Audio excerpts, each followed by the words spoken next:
back to The Late Show. You know my guest tonight as a very funny comedian with specials including New in Town, Kid Gorgeous, and his newest one, Baby J. Please welcome back to The Late Show, John Mulaney.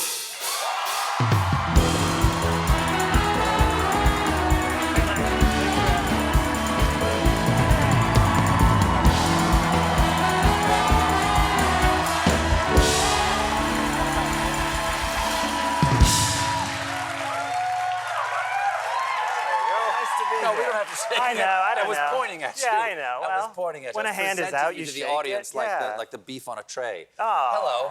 Hello, Stephen. So, didn't shave, no tie. You've changed. I know. That's all Interesting. that's This changed. is not the John Mulaney I remember. No, I'm trying. I thought this would look nice. I saw people wearing no ties around town, and I thought, I'm going to wear no tie on Stephen's show. You look great. I'm Thank not saying you. you don't look good. It's just not the look I'm used to. You have a more formal John Mulaney than I'm used to. Yes, this is slightly less formal, but still very guarded and formal. Don't worry. Well, you and I keep in touch casually and occasionally over texts, you know, Absolutely. as going on, you know, for reasons that we can get into. I have great affection for you. And, but this is the first time we've sat down in person, conversation, certainly publicly, since you set yourself on fire and ran into traffic. And that does not generally work out well for people, but you seem great. How are you? I appreciate that. One, it's fun that we both know that that's a Richard Pryor reference, but to those not acquainted with it, you just sounded really hostile. like a sick burn on my own journey. Yes. Yes. Since I last saw you, I've been in a couple drug rehabs. I have been this December sober 3 years. Thanks. I welcomed a wonderful baby boy into the world with my girlfriend Olivia, and yet I'm back here. No, it's been a while. It's really nice to see you. It's nice to see you. You texted me sometime when I was going through a lot, and it meant a lot to me, because I don't mean like I worried what you thought of me as if you wouldn't have compassion for someone in that situation, but your opinion means a lot to me, and when you reached out, it was extra special in a way. So well, thank I'm you. glad. You know, I think you're very special. Thank you. Okay, so the latest special, which I saw live at MSG. Yes, you did. Baby J. It addresses your relapse, your intervention, and your recovery. What is it like for you to write this and share it with the world? Not everybody would do that. World sharing wise, that actually doesn't. That's the least difficult part about it for me. I kind of don't have I have trouble telling maybe 3 people something personal, but telling like MSG 12,000 people is very comfortable, and that might be a real sickness. Like that genuinely might be something to work on. A crowd like this might be easier to reveal a secret. 100%. What's your No, well. What's your bank PIN number? Oh, okay. It's Yes. You'd really like it. That's a hint. Okay. Yeah. Well, okay. Then I'll get into something that you and I share. I almost want to tell you and then I'd change it, but Sure. I won't. No. Because this isn't live. By the time, I mean, these people probably couldn't get to an ATM before you told me. No. Before you But changed it's it. also my Roku password, and I don't mess around with that. You and I both have a love for this play called A Man for All Seasons. Yeah, we do. Yeah, okay. Matter of fact, in my phone, speaking of secret things you're not supposed to reveal, I have like some of my famous friends, I have them under fake names. Oh, like, you do? Like yeah. Conan is Pale Male, and, and Jon Stewart is Doofus. And you are the common man who is a character from the play A Man Yes, for All he's the Seasons. narrator. And When I call you, it says the common man is calling? Yeah. That's really funny. Well, one of the things that I like about that play that we've talked about is that it's a play about the self. In other words, is there some part of you that is you from which you can never retreat? That if you gave up that part of yourself, you wouldn't be you anymore. And I think part of recovery is introspection and examining the self. What did you learn about you in this process? Oh, that's a good question. You mean what did I learn sort of core? You can At my answer core? it in any way you want. Oh. I am not going to ask it again. It was a good question. Is what It was I a heard. really good question. What did I learn about myself? I am a happy person. I have, for some reason, set up various obstacles in my own way that have left me sometimes pretty wrought up, pretty disoriented, and pretty unhappy. But I am, at my core, a happy person. And it's okay for me to protect that by living the life I want to live. I am very lucky. I have a very good life. And I don't want to be the reason that gets complicated. If that makes sense. No, it does. Yeah. It does. Yeah.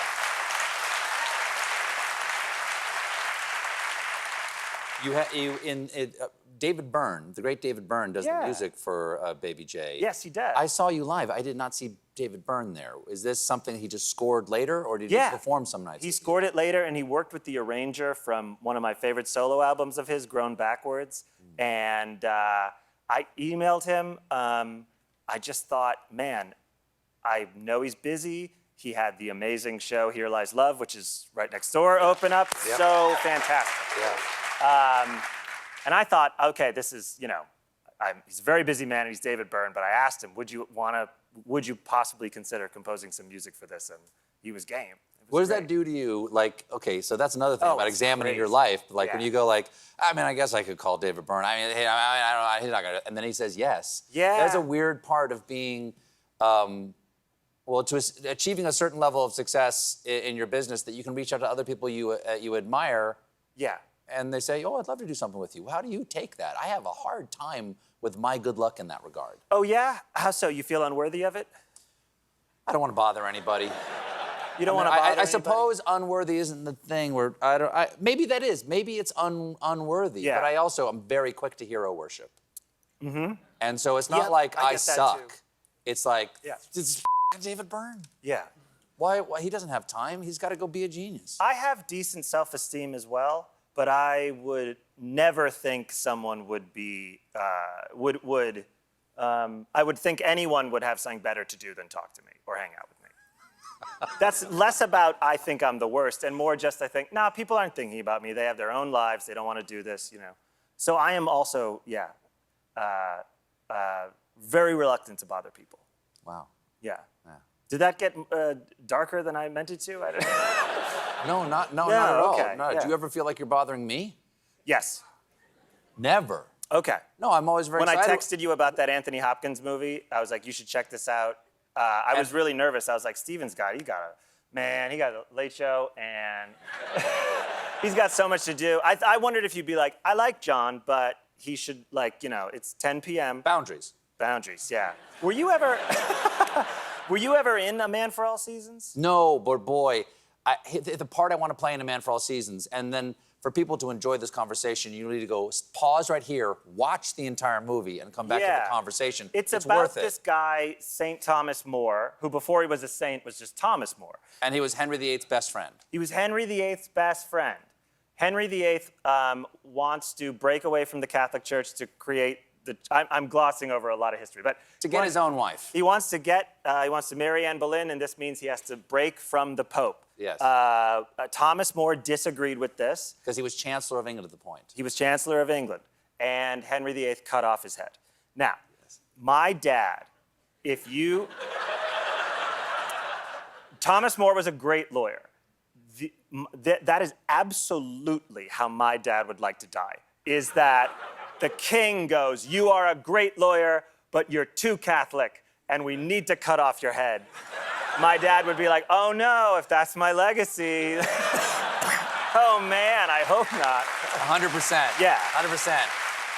It's, But the part I want to play, Yeah. the part I want to play is I want to play the part that I believe it was John Hurt's first part, which was as Richard Rich, Yeah. who is one of his young friends, who is like a hanger-on of his, who betrays him to the court. It would be like if I betrayed you. Right, exactly. Yeah. I want to play it because I guess I accuse myself. I always want to play parts that kind of accuse myself of that publicly accuse me of the thing I privately accuse myself of. You think you're like Richard Rich? Well, I accuse myself of weakness, that I think that I actually do not have an ethical core, is my fear. Oh, yeah, I get that fear. I You wouldn't mean like wanna if it was play- put to the test? If I wanted to, I wouldn't want to play Thomas More, because that would be like, I want to play Thomas More because I'm like Thomas More. Yeah. I identify more with Richard Rich. I mean, I imagine that when Pontius Pilate had Christ up there and said, who do I release, Barabbas or Christ? I'd go, release Barabbas. I'm Right. pretty sure I would have done the same thing as You'd the go crowd. along with I the would have crowd. gone with the crowd. That's my fear. Yeah, I have that fear too. And when you're faced with getting your head chopped off, it would be pretty stressful. Sure, exactly. But at that moment, there's that great moment where Margaret, his daughter, comes to him in prison Yeah. and says, Dad, just take the oath that the king is the new head of the church and don't Yeah. mean it. And he says, when a man takes an oath, he holds himself in his hands by like so much water. Yeah. And if he should open his fingers at that moment, he should lose all hope of ever finding himself again. Some men are incapable of this, but I am loath to think that your father is one of them. Wow, And nice. that is the thing that I think about all the time, is that could I keep an oath? I would, honestly, the person I most relate to in that play is Margaret, his daughter, who's like, will you just not? Like I get it. Yes. You have your principles, but like, this guy's crazy. He's gonna cut off your head, for real. He's that crazy. He wants to get married. He wants to slam this woman so much, he's gonna break from the Pope and cut off your head. Get out of the way. I really relate to her, and I don't mean to say, like, I think she has a pragmatism that is interesting. And you could see Thomas More as someone who, you know, really wanted to be the best guy. And is there something selfish about trying to have such a holier-than-thou legacy, I ask you? Have you ever read or seen Murder in the Cathedral by T.S. Eliot? Because that's No. that's about Thomas Becket, another Thomas who got his head chopped or killed. He was murdered by the king's men, and that was Nice. another Henry who killed him. And he has 3 temptations about like ways he can get out of being killed by the king. And then the 4th temptation comes, which he doesn't expect. And the 4th temptation is pride. No, you will die, but you'll be a martyr and a saint. And everyone will think you're great. Yeah. And that's sort of what you're talking about. The Yeah. pride of being good. Is it possible to be good and not be big about it? Right. That's another thing. When you do something good, do you keep it to yourself because you think it won't count? TV show, baby. Yeah. Everything is content. All right.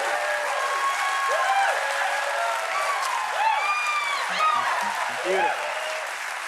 I try to. Huh? How about you? Do you keep things to yourself? Yeah, if you do something good for someone and you tell other people about it, then it doesn't count. Dissipates. Yeah. It's like telling people what your birthday wish was. Oh, yeah, you can't do that. No, that's a sacred oath, that birthday wish. Do you have family birthday traditions? No. No? We have one in my family, and this What is is the it? tradition. It comes from my brother Jay. I'm one of 11 kids, as you know. And my brother Jay used to say, no matter who it was, the last candle, and we do this in my family now too, the last candle that goes out on the cake. Yeah. You always look to see the last candle, because that's the one you grab. He goes, oh, take the last candle, make a wish, break the candle. While it's lit? No. It's the last candle to go out. The last It's candle gone to out. go out, okay. Take the last candle, make a wish, break it, put the candle under your pillow, and in the morning, you'll have a waxy pillow. That's funny. That's very funny. I never get tired of him making that joke. We My have- children, I believe, do get tired of me making that joke. My son was born the day before Thanksgiving, so Thanksgiving As is long as we're basically his mentioning, birthday. Can we do this right here? Yeah, this is, I at that. did. There he is. Yes. Malcolm, Yeah, Malcolm Mulaney. turning 2 next month. He's wearing a swim diaper there, which is a wonderful, wonderful product that turns to mush as soon as water touches it. Sure. Yeah, he likes to wear baseball hats. I really enjoy that. He was born right around Thanksgiving, so we'll always have Thanksgiving. We'll always, have some sort of Thanksgiving tradition for his birthday, but that'll be the first one in my family. Sure. Yeah. Were you in the middle of a story and I interrupted you by showing the photo, or was that Thanksgiving thing the whole story? Because it really felt like you were on your way to more story than that. And that somehow I derailed you and you went, I'll just go with the No, Thanksgiving thing. that one wasn't a winner. That was the whole story. Well, you look, you're like, do you, I mean, I know you're on the road, but do you get to spend a lot of time with him? Oh, I roll with Malcolm 24/7. Oh, that's fantastic. Yeah. And you love being a dad? Oh my God, it's the greatest. I mean, and he's a fascinating person. Like, no, he's really like. They are people, and that's what's strange about it. He's a really, really happy guy, and Much like you. Yes, he is. Yeah. And you know that I can kind of protect him in that way makes me very happy. And he talks all day now. He can string together sentences. Wow. So like we just walk around during the strike. We would just walk to the donut shop, walk to 7-Eleven to get scratch-off lottery tickets. He walks next to me. He wears a baseball hat and he talks. We talk the whole time. Like later in the day, sometimes when he's asleep, I'll be talking to Olivia and I'll be like, who was I talking to earlier about how if we put that there, it'll blow away? Oh yeah, that was Malcolm. Or she'll go, she once went, do you want a grill tonight? And I went, sorry, I was just talking to someone about how the grill is hot, hot, hot. Oh right, that was Malcolm. Yeah, he's great. Yeah. He's a very funny guy. What's that feeling like for you when the first time the baby was put in your arms? Because my reaction was, oh, I've been dumb. You've been dumb? I've been dumb. I thought I knew what love was. Oh, yeah, no, I felt that. I felt, my first thought was, if he's good, I'm good. That's all that's all that matters. If he's good, I'm good. That never goes away. Yeah. We have to take a little bit of a break. We'll be right back with more John Mulaney, everybody.